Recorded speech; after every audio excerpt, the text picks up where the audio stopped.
everybody? It's Chad Roberts, RPG Geek, coming at you from Gen Con Online 2020 here with none other than Ivan Van Norman from Hunter's Entertainment. Ivan, how are you? Hi, Chad. I'm good, Hi. man. I'm excited to talk to you. I'm just sorry that we aren't in the loud, busty, crazy atmosphere on the show floor. It's like you mentioned on the emails, it's like a completely different kind of energy being on that show floor. But It I'm still totally is. super happy to talk to you today. Yes. So. Yeah. But under the conditions that we've been through in this year that's lasted a million years, you have not slacked one bit. I appreciate that. Yeah, it's been busy, and we're very grateful and humbled, right? Like being a publishing company that's already 100% remote anyway. And this was a huge development year for us. Is that we've been really keeping going, like this year with Alice is Missing and Altered Carbon, and now we're in the development for Gods of Metal Ragnarok. It's just been nuts. So which is good, very satisfying, and I'm sorry, also in our Twitch channel that we just launched this weekend as well too. So yeah, it's been good, crazy but good. It's good. It's just nuts. But I hope you're hoping staying mentally fit, physically fit, everything. Hope you're just being the best Ivan you can be. That's my line, Chad. You can't just be the best you can possibly be. You just yoinked that straight from my bio. So good. So anyway, getting down to it, what the people want to see. You have got a few things that we're going to talk about. So what do you want to talk about first? I mean, there's something that I know I would talk about first. Yes. But what do you feel that you would like to talk about first? So, I mean, I can break it down by how things are happening right now. So we just submitted the print files for Altered Carbon.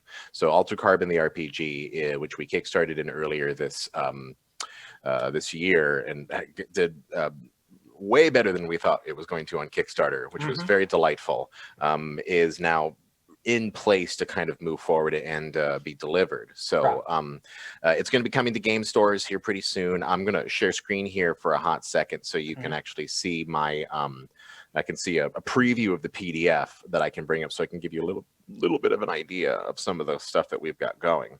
My beautiful computer would get back in here. Here we go. Yeah. There's the PayPal information now. Oh yeah, there it is. There's my social and all that, the cool stuff. Yeah. But yeah, so here's a brief look at the Altered Carbon role-playing game, which again is based off the Netflix original series based upon the novel. And it's pretty delightful, and we even had the opportunity to hyperlink the PDF as well too, so that we can go and jump around the PDF a little bit. And I don't think enough games are doing this, where they're hyperlinking the index, especially on a big book like this. You just jump to it. Just jump into it. Yeah, at like 330 pages. This kind of stuff, it makes a huge difference. It's even easier than just moving around in a normal print book, right? So yeah, I mean, we do have a lot of like cap from the stuff inside here, but we also have a bunch of original art, concept art taken from the show, and pieces as well too. It's a dystopian neo-noir cyberpunk role-playing game, set in the world of Altered Carbon, and it's the idea is it kind of has some Savage Worlds ish light kind of gameplay, where you're basically the GM setting a target number and you're trying to roll under that target number in order to succeed, rather than over, which would be much closer to Savage Worlds. But then you have things like skills and equipment, and this is huge. Equipment can give you things called bonus dice, which are basically give you advantage on specific dice, especially when it comes to combat. So, but since it's neo-noir, the whole concept is that you're trying to solve these mysteries. So while there is combat attached to the game, and there is this concept of like, if you die, if you've taken enough damage, you will actually, suffer either organic damage or you can get into real death. Because organic damage is basically like, if you're loses all your health points, you can actually still have your cortical stack, which is the hard drive attached to the back of your neck, right? And your Just be comrades. plugged in somewhere else. Be plugged into whatever you want, like whatever sleeve you want, right? So opting for organic damage can sometimes be much better than suffering real death, which is when your stack is just slagged completely. But it's not like you can just hop to and fro all the time doing whatever, because you're going to deal with things like ego points, which slowly get you farther and farther away from your humanity. The less ego points you have, the more or the less human that you feel. And that comes with things like you've been in a synthetic sleeve for a long time. You've got body modifications that basically make you feel less than human, stuff like that. And since it's, neo-noir, you were definitely playing in an area of social influence with things like influence points, where you can actually utilize entire networks that you're attached to in order to gain favors. And it's like a narrative Benny that you can use to play your influence, rather than having to like GMs that kind of have to like make stuff up for a lot of social elements, because they have to build these networks from flat. We have rules that help put that into place much quicker. And since it's so easy to get dressed up in money, like the classic, like, oh, it costs $5 for a bus ticket, but in 23-21, like, really, what's $5? Does dollars even exist anymore? So we just do wealth level. It's just it. So you have a wealth level, and if you want to buy something above your wealth level, then you have to go into deferral, right? You have to pay it off. If you want to pay it again, now you're in hardcore debt, which you now usually narratively have to deal with. So I'm gonna pop back out of screen share a bit so I can come back into it, but just to kind of give you an idea of like that's kind of like a little insight preview on how Altered Carbon is doing. Has anybody else seen the inside of that book yet? I put his socks on. He put my 5-year-old put his socks on. That's what we're hearing. Oh, there you go. Yeah. Sorry, go ahead, Chad. No, I'm saying, have you shown that book to anybody else yet? So that's been the backers. Only backers have seen that right now. So that's the first time anyone who has not been a backer of the role-playing game has had an opportunity to see it, minus what's been on the actual Kickstarter itself. Yeah. So for people who did not back this on Kickstarter, so the people did not back it on Kickstarter. Yes. So we technically, the pre-order for CrowdOx is passed and done because we have to submit numbers out. So if you're like, this is cool, this is exciting, like, go and immediately get in touch with your friendly local game stores and let them know, I want to pre-order this game. We are actually offering the deluxe edition to some stores who purchase certain amounts. So there will be some versions of the deluxe edition in retail stores. And that's like,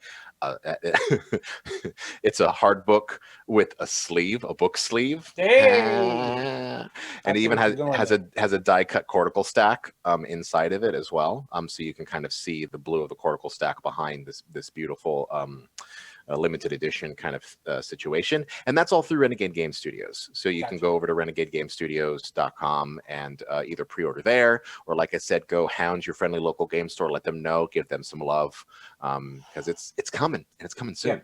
So in perfect world, Christmas time? Yeah, I'd say maybe even a little earlier, because no, Christmas time's about right. November-ish, as I think is a safe stage, because we're all still wondering what the hell's going on with overseas at the moment. So we're happy to say that it's out, but now we're at the mercy of trade. Printers and trade at this stage. But you can definitely get more information from Renegade about when you should see that in your hot hands. But the PDF will be out before then as well too. Oh, the chat loves the hyperlinked PDF, by the way. Oh, thank you. And one of the cool things that we're doing as well is we actually have when we put it up on Drive-Thru, which will be the digital delivery service that we'll get into it, we're having an interactive PDF that's being made as well too. So rather than just hyperlinking, which is a part of Into This, we're actually going to have it remodified so that it can fit into a tablet, and then you can, with your finger, tap up to home, and it actually has the entire kind of table of contents available so that you can move around with a couple of simple touches. You don't even have to like go back and click hyperlink to go back down again. So yeah, no, we're huge on hyperlinking here at Hunters. Okay, so there's a couple other things that we want to cover. I want to talk real quick about the one that you're showing here at the show over at the Hunters Entertainment channel. Can we talk about that one? Alice is Missing? Yes. Yes, we can absolutely talk about Alice is Missing. Did you have a question, or did you just want me to hop right into it and spiel it? Oh, that I don't have a question. I just think that needs to be seen. Okay, well, so we very recently kickstarted Alice is Missing, which was Spencer Stark, who created Icarus, a game of a game about how great civilizations fall. This was his sophomore project, and it's incredibly innovative and unique It and is different. amazing. And we were originally in development on this game before quarantine had occurred, but long story short, Alice is Missing is a narrative game about a group of friends who their friend Alice has gone missing, and they're trying to unearth clues in order to find out where she is in the sleepy town of Silent Falls. And the entire portion of the game that is full gameplay is done completely over a messaging service. So text message, Facebook Messenger, Discord, any kind of chat service, the core gameplay is done inside of. So right now, that is the perfect game to have. And that's what happened. Now. We were looking at Alice, because when I looked at it before everything happened last year, I'm like, this is really unique and fun, and it's going to be very this is a very natural thing for us to do, just texting on the phone. And I'm so surprised no one's taken the opportunity to turn this into a narrative device, just as much as playing at a table. But in these days of the quarantine, we're now at a place where this game facilitates remote play perfectly. So we made a whole system on Roll20 where you can come in and basically pre-set up the game, because the game does require about 45 minutes of setup in which you are talking and discussing roles and building out your characters. But then you hit a 90-minute timer once the game starts, with a soundtrack in place to kind of keep you in the mood and guide you in there. And then it's just a 90-minute journey of silence, pure silence, and that's why we call it the silent RPG. Yeah, I've been watching the streams of it, and it's like you just sit there and you just watch, and it's just like. And I'm gonna actually share screen again here real quick, okay, so that you can see. I actually have a screen cap from that to share with you, so so you can check it out as well too. We're done with you, Altered Carbon. Everything's fine right now. Yeah, so here's a brief little look at this is from yesterday. This is from just a couple days ago. So we did the rebroadcast yesterday, but this is a screen cap from our Alice is Missing world premiere, right? And as you can see, it's like everyone's basically super involved and very into their method, but no one's talking, and this is literally just what's kind of engaging, which is fun. And the art book itself, I have another preview for all of you non-Kickstarter backers. Here's another look at the rule book. This is again, and this is going to be coming in a box with a set of cards, but we have a lot of assets that are going to be available online, like the digital timer, that is animated, by the way, thanks to our amazing Kickstarter backers. What's the time frame for this one?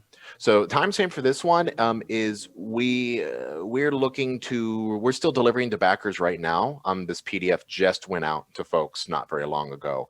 Okay. We're looking to discuss with Renegade about when we want to do the digital release on it, because we have an opinion of setting it sooner rather than later. But you can probably expect this in stores later this year as well too, close to November, because this is being delivered to stores right around the time. But again, our goal is to get the digital version out so people can participate in the Roll20 edition of the game, and start playing soon, soon. In fact, so much so, let me give you a brief look at the Roll20 table board a little bit, just so you can kind of understand what we're doing here. So this is the whole facilitator kind of attitude around it, and then we have the different boards for character creation, hunches, clues, gameplay, and even a debrief so that you can cool down inside of the game itself. And then all of the assets here are pretty much laid out in their appropriate area. Let's see, where's my assets? There we go. Yeah, so like the intro cards, the missing person cards, all of these are basically available, so you can shuffle and deal them out to the players, right? And they can keep them and put them into their hands. And this is about as close as you can get to playing an actual RPG, because again, all of this stuff is about just setting it up. and then you walk away, and then you just go into your messaging service. And again, with this Roll20, if you are all close friends and you're happy to text each other, then great. If you want to go into Messenger or Discord and then just rename your username so that your character's name, awesome. Like, however you want to utilize technology to your best ability, you can do it through the interface that we're kind of building out. So, you know, Gotcha. yeah, we're very proud of it. Spencer, he just killed it again with this one. And we didn't even, like I said, we had no idea that we're going to be walking into a world in which Alice is Missing was going to be relevant to, I to people. think you're going to be looking at awards for this one. But anyway, I'm getting signals from the production booth that we have to wrap it up. Okay, cool. Well then, so I do want to thank you wholeheartedly for taking time out to be. I know you're a very busy man right now. It's all good. No, you're great, and it means so much that you're willing to invite. Like I said, I have big, soft, lovey heart spot for Board Game Geek and RPGGeek, and so just hopefully thank you. Next year we can do this again, maybe in person. I'd enjoy it, but I wouldn't be mad if we had to do this again too. I mean, you know what I mean. I would never be mad spending time with you, Chad. That's it. Yeah. Okay. So, on behalf of Ivan and myself, Chad Roberts, and the gang here at RPG Geek, here at Gen Con Online 2020, thanks, and see you next time. Bye-bye.